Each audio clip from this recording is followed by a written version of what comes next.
What's up, everybody? Got a little special edition of the TheClutchGene podcast today for you. I'm rolling solo today, just giving you my reactions on the Super Bowl, just stuff I kind of drew up, my thoughts. Tried to organize them as best I could. Let me know if you guys like it, and enjoy.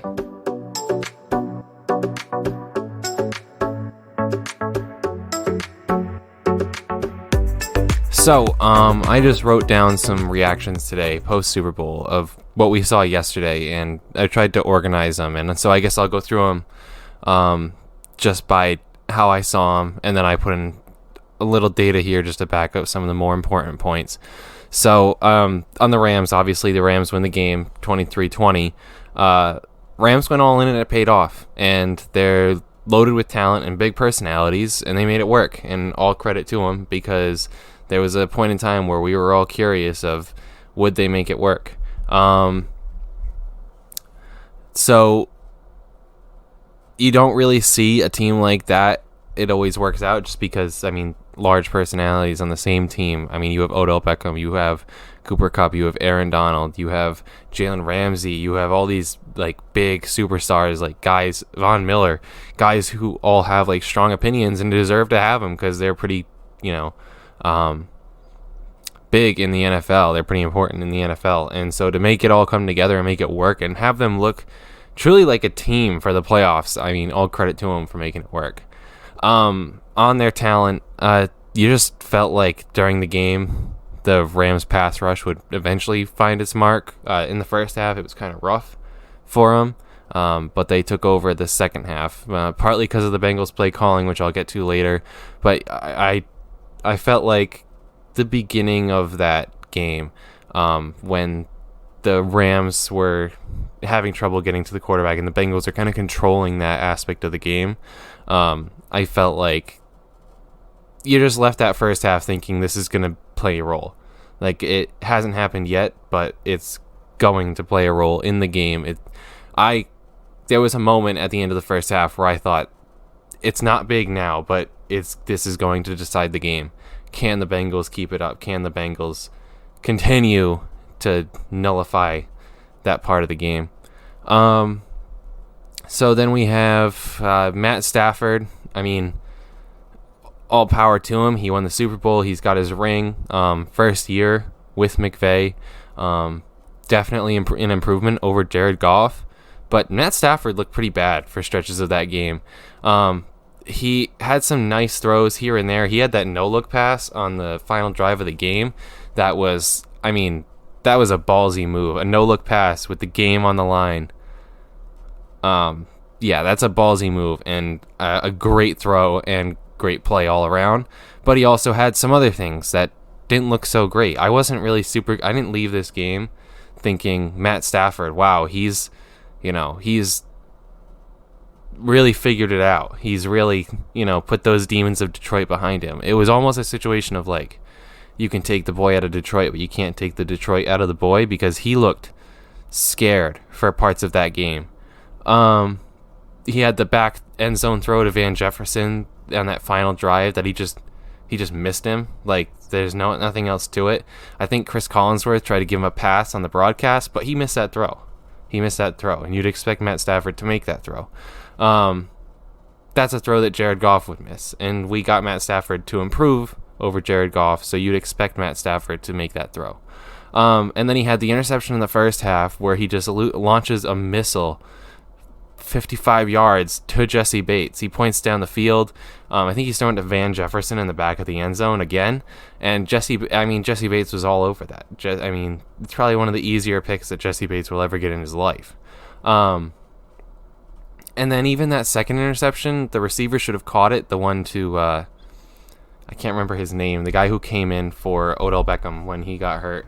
But he has a throw to that guy on third down, I want to say, that gets picked off, or second down that gets picked off. And yeah, the receiver should have caught it, but at the same time, that was a bad throw. It was an easy throw for him to make, and he missed it. The guy's name is Ben Skowronek. He came in for Odell, ended up having 2 catches for 12 yards. And obviously that drop that led to the pick. But once again, it's you'd expect Matt Stafford to kind of put that more on the money than he did. And it led to an interception. And that one's not all his fault, but it is what it is. And I feel like he looked scared for portions of that game. I didn't leave this game being super convinced by Matt Stafford. This is a huge win for the McVay legacy. He needed this one. I really feel like, look, if we go into the offseason and imagine Boy Wonder losing his first 2 Super Bowls, including one where he went all in and had the superior talent, because that's what it was this game, is the Rams had superior talent to the Bengals. There's no saying otherwise. Just look at their rosters up and down. You would take every single Rams player, maybe outside of the quarterback, over any of the Bengals players. And one where he gets... This would have been one Sean McVay for... one where he has more talent and he goes all in, and another one where he gets outcoached by the greatest coach of all time in Bill Belichick, but at the same time, he still got severely outcoached, and he even admits that. I feel like this game, as far as like the biggest winners of this game go, I feel like Sean McVay has to be up there for biggest winners, because if he leaves this game with another Super Bowl loss, 0-2, and he's supposed to be Boy Wonder, the one that got multiple people hired. Think of how many coaches in the NFL got hired because Sean McVay was hired. So if he leaves this game and he's 0-2 in Super Bowls, including at least one where he had more talent, this is a big game. This is a big game for Sean McVay, and I feel like he did a pretty good job coaching-wise. I don't think I had any real complaints about his decisions. But this was big. This was big. He needed this one. And now he gets the monkey off his back too, because that's a whole nother thing, is if he loses this game, does this become one of those things like with, on a lesser extent, like Kirk Cousins in the playoffs, where he has that monkey on his back his whole career? Does it become like a Dallas Cowboys situation where they can't get over the hump for the past 25 years? What if McVay loses his game? How tough is it for him to come back next year and people be as bought into him? Because I feel like McVay's still in that phase where, and I think he'll be in it for a while, where he's still seen as Boy Wonder just because he got the job so young. So I think that him being 0-2 in Super Bowls has a real impact on how people see him, and maybe we go into next season having more questions about what McVay is as a coach. Is he everything we've hyped him up to be as a coach? So Cooper Kupp wins Super Bowl MVP. I personally thought that Aaron Donald had a case for it.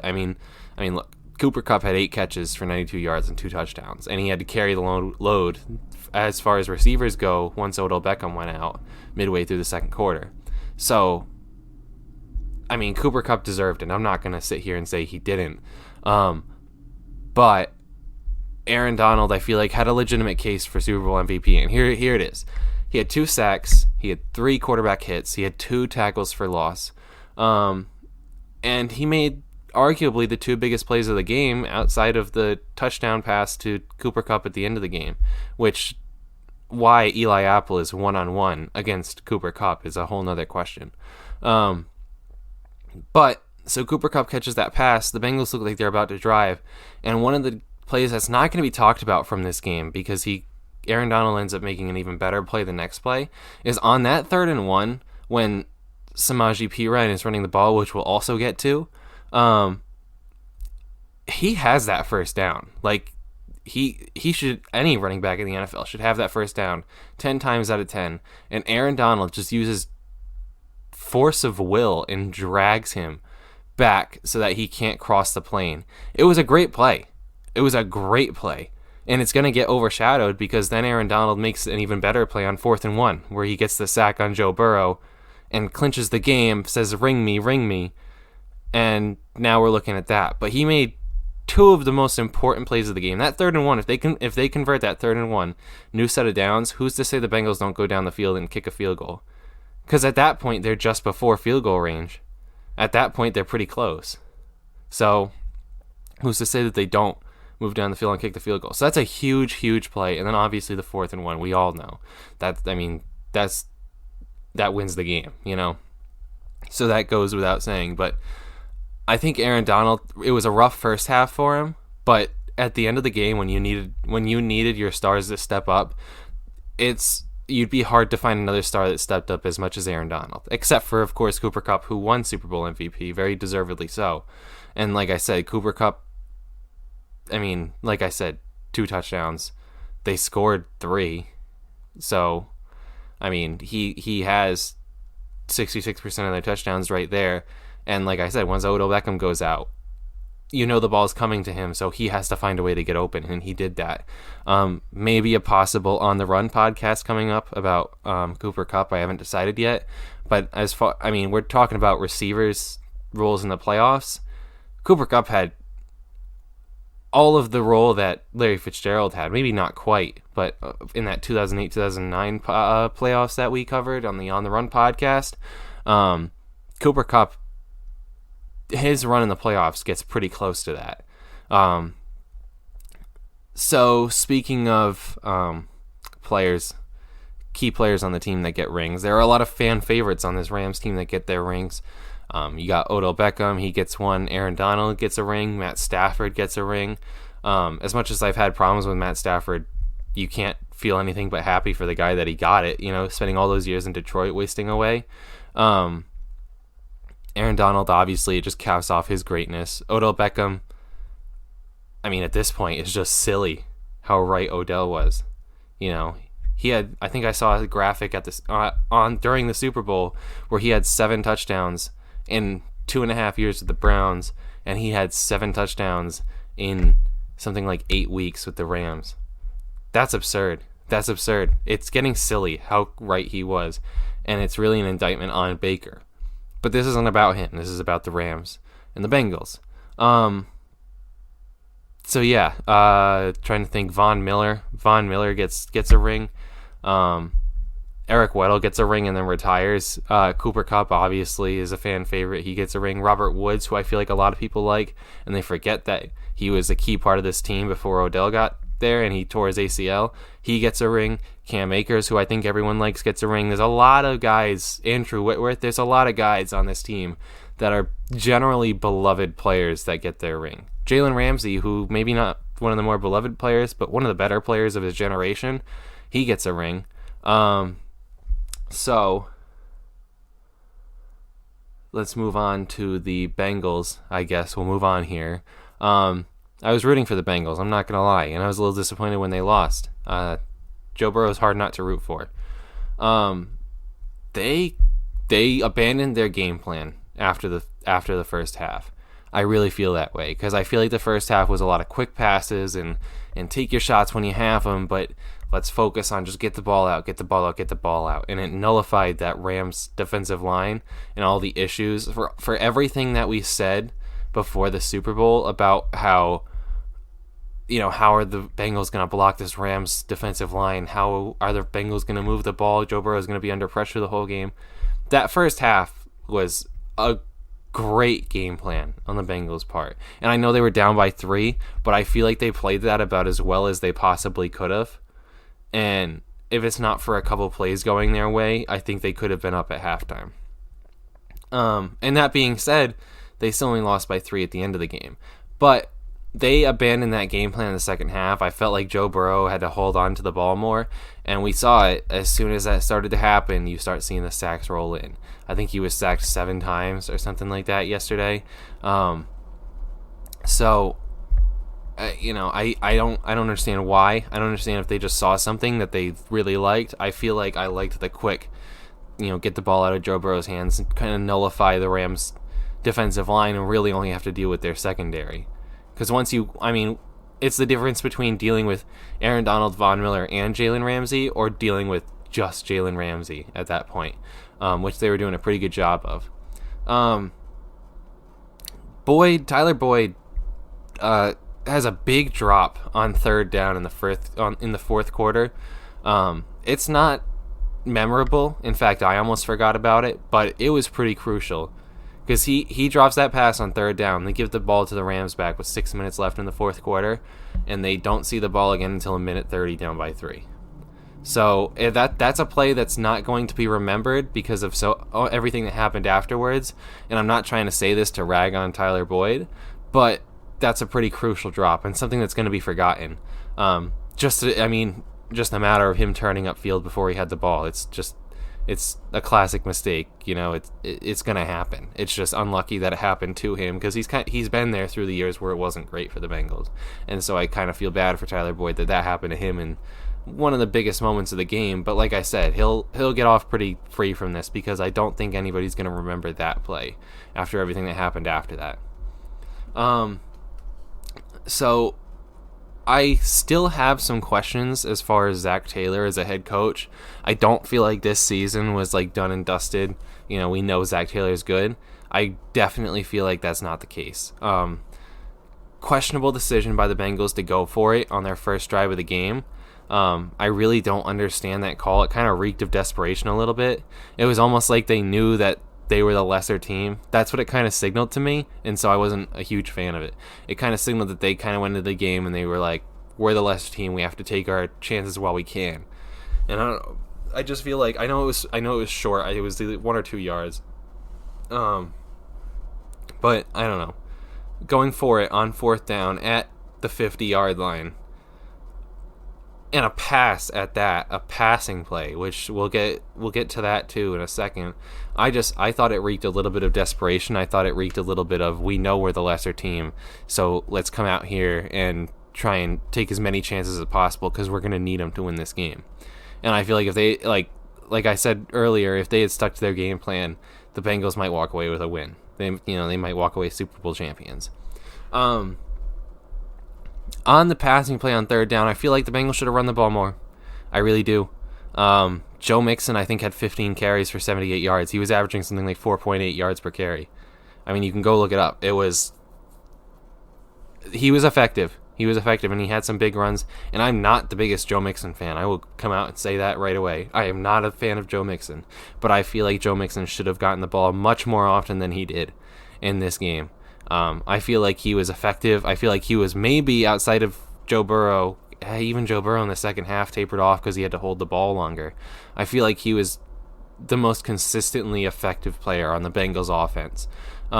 Which brings me to, why was he not on the field for that 3rd and 1 at the end of the game? I mean, Aaron Donald makes a great play, but why is Samaje Perine running the ball? Like, how are your best players not on the field for the most crucial point of the game? I thought that was a pretty questionable decision. I know that Aaron Donald makes a great play, and you know what? The same thing might happen to Joe Mixon, but I'll take my chances with the better running back.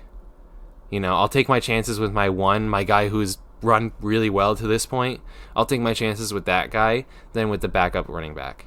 I feel like that was a really questionable decision. I don't know if the Bengals usually trot out Samaje Perine. I haven't watched all their games this year, so I don't know if they usually trot him out as like a 3rd down back, so they were trying not to give away their hand, but I just feel like I'd want my best back on the field for that situation, regardless. And I feel like they should have run it on 4th and 1 with Joe Mixon. I would have gone right back to it, because you know what? Aaron Donald made a great play. The play was there to be made by the Bengals. That first down was there. If Aaron Donald doesn't make a great play on that 3rd and 1, they get the first down. Why not come right back to it with Joe Mixon in the backfield? I feel like the Bengals got too pass heavy, and I think they should have stuck with the run a little more. Again, this is all hindsight 2020, but I even thought it during the game. I thought, the Bengals should commit to the run more, because at least then it keeps the Rams guessing. I feel like the Rams knew they wanted to pass, and I think the Bengals kind of wanted to flex their passing offense a little bit on the biggest stage. I'm not saying that's definitely the case, but that's just what it appeared like on the TV. I feel like they went out there and were like, we have one of the best passing offenses in the league. We have 3 great receivers. We have a great quarterback. We're going to come out here and we're going to throw the ball all over the field. And the issue with that is, now you give a chance for those pass rushers to pin their ears back because they know it's going to be a pass most plays. So I think the Bengals really botched this one as far as game plan, which is why I'm saying I still have some question marks about Zach Taylor. Is he a great coach? I mean, it's clear he's good. They don't get here if he's not good. But is he a coach that can bring you a Super Bowl? I'm not sure. Here comes the plane over the head, if everybody can hear that. So just some other things, kind of neither team, but third downs win games. I mean, the Bengals were awful on third down. The Rams were really good or not really good, but they were pretty good on third down, better than the Bengals. Third downs win games. If you can convert third downs, you have a pretty good chance of winning the game because you're keeping your offense on the field. I mean, I think it sounds obvious to say, but I feel like it's such a overlooked part of the game, just your third down effectiveness. Again, it sounds obvious to say, but I feel like it doesn't go said enough. If you're a third down offense, if you can get into those third and short situations and convert them, you're going to have a tough time losing any game. And then the officiating, I know there were some question marks. I mean, obviously the Jalen Ramsey, the T. Higgins play on Jalen Ramsey, that's very clear face mask, OPI, whatever they want to call that. I think the officiating kind of found its level. I don't see the officiating. I don't think it should be the main storyline from this game, because then to make up for that, at the end of the game, there was that kind of phantom holding call on the Bengals linebacker on Cooper Kupp. If that isn't called, it's 4th and goal from the 8-yard line, and the Rams have to score. That play is called, and it leads to, I think, 3 or 4 more plays being ran, which also equals more time off the clock. So I don't know. I think the officiating, it wasn't a great game by the officials, but I think it kind of found its level. I think officiating shouldn't be the main story coming away from this game, because there were bad calls on both sides that were pretty crucial. Kind of just looking forward into the future for both these teams. The Rams have to figure out how they're going to move forward. I think that, let's see, the players that have played 60% of snaps, greater than 60% or more of snaps that are free agents for the Rams next year, you have Odell Beckham, you have Von Miller, you have Darius Williams, who's their corner alongside Jalen Ramsey. You have Austin Corbett, who played 99% of snaps at right guard, and you have Brian Allen, who played 82% of snaps at center. So they have to figure out how they're going to move forward with this team, what their next step is. Are they going to be able to pay all those guys? Who are they going to let go? Other notables that are free agents after this year, Sony Michel from the Patriots, Matt Gay, and Troy Reeder, who is their linebacker, who I think played like 57% of snaps, so he didn't quite make the 60% mark. And then you have guys who are potentially retiring. I mean, Andrew Whitworth is pretty old. Aaron Donald, he talked about it before the game. They mentioned that he might retire, which came as a shock. I don't think it's going to happen, but it could. And then you have Eric Weddle, who definitely who is already confirmed retired. So the Rams have some question marks. They definitely had a window here, and credit to them, they took advantage of it. But they have some questions going in that they have to answer before next season of how they're going to move forward with this team. Are they going to be able to pay everybody? Is anybody going to take a discount to stay? We don't know. So, and then on to the Bengals. I feel like the Bengals are kind of in a similar spot to where the 2008-2009 Cardinals were in that On the Run podcast that we did, in how they made it. Kind of the unexpected team kind of gets hot, goes on a run, makes a Super Bowl. Even similar ways on how they lost the game. I mean, letting up the touchdown in the last 2 minutes of the game. But I think they're in a better spot than those Cardinals were moving forward. Because those Cardinals, the issue was Kurt Warner was old, and they were losing Anquan Boldin the next season. These Bengals, I mean, they need to figure out how to re-sign Jesse Bates, who I know didn't have the greatest year this year, but I still feel like he's one of the better safeties at his, in the league, and I think that he could have a bounce back year. He's a big bounce back candidate for next year.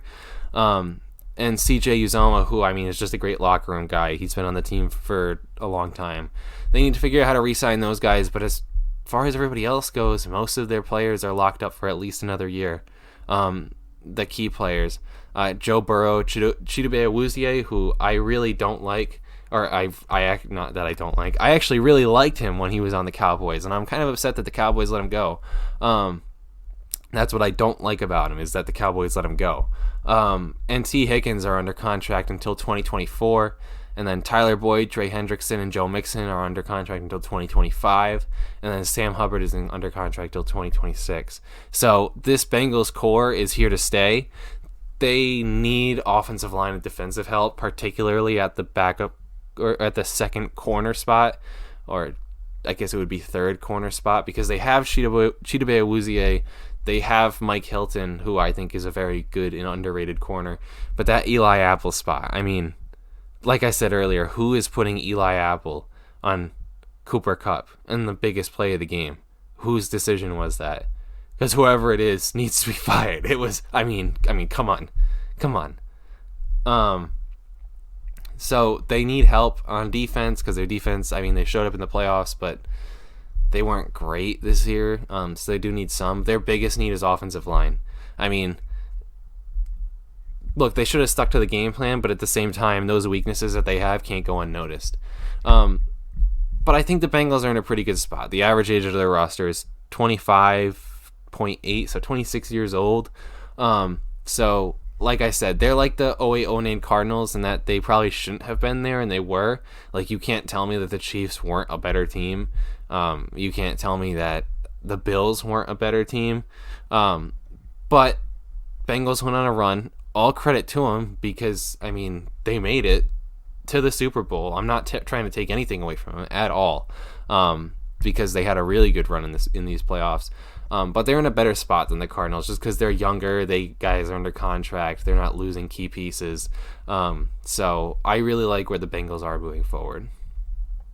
So that's going to conclude the podcast. Just quick one, just going over my thoughts on the Super Bowl. Let me know if you guys like this style of podcast where I'm kind of just do my little reaction after the fact.